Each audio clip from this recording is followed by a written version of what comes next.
Hello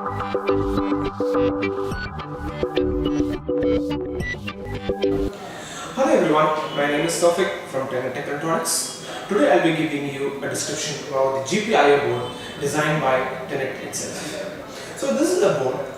Here you can see it has all the components, like we have 7-segment display, we have push button, we have the buzzers, we have LEDs, and we have the potentiometers, and we have the 7-segment displays and many components integrated in just a single GPIO. So with this board we can do many applications. So today I will be just taking a video and just telling you on how to interface Matlab with these components. So we can control each and every component with the Matlab.